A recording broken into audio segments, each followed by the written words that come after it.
আমরা এখানে উপস্থিত থেকে দেখলাম যে অনেকেই বক্তব্য রাখছেন যে আমি এটা উপকৃত হয়েছি, আমি ওইটা উপকৃত হয়েছি। যারা উচ্চশিক্ষায় শিক্ষিত হয়ে বিসিএস ক্যাডার সার্ভিসে চাকরি করে, যারা তার আমাদের প্রিয় নেতা এস.এম. আব্দুল হালিম ভাইয়ের সহযোগিতা পেয়েছেন, তারা এখানে যে সুন্দর করে বললেন, আমার কাছে অত্যন্ত ভালো লাগলো।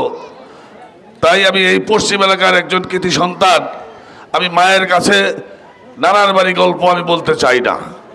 এটা হালিম ভাইয়ের বাড়ি, আমি হালিম ভাইয়ের যে গুণকীর্তনগুলো গাইতে চাই না। কারণ হালিম ভাই কেমন মানুষ, কোন মাপের মানুষ আপনারা কিন্তু সবাই জানেন।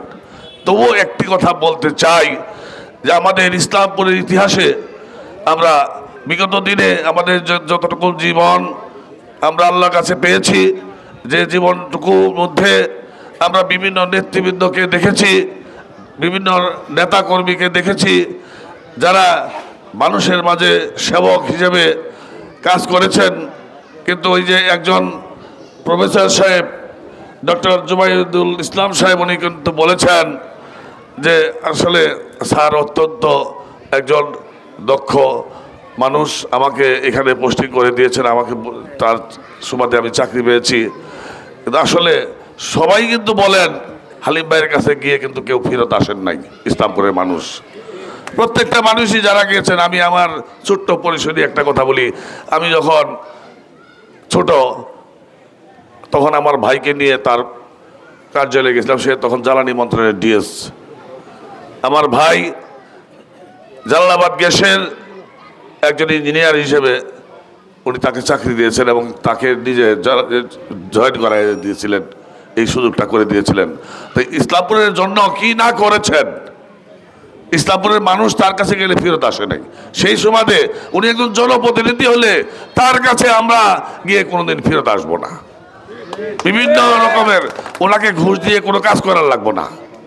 আপনারা কি জানেন হালিম ভাই কিরকম সৎ লোক, ভালো লোক?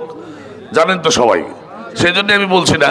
কিন্তু ওনাকে ঘুষ দিয়ে কোনো কাজ করার লাগবো না, উনি সব কিছু জানেন। তাই বলছি উনি একজন দক্ষ যোগ্য মানুষ আমাদের মাঝে আমরা পেয়েছি, আমরা তাকে কাজে লাগাবো। আমাদের প্রয়োজনে এস.এম. আব্দুল হালিম ভাইয়ের দরকার, ইসলামপুরবাসীর প্রয়োজনে দরকার।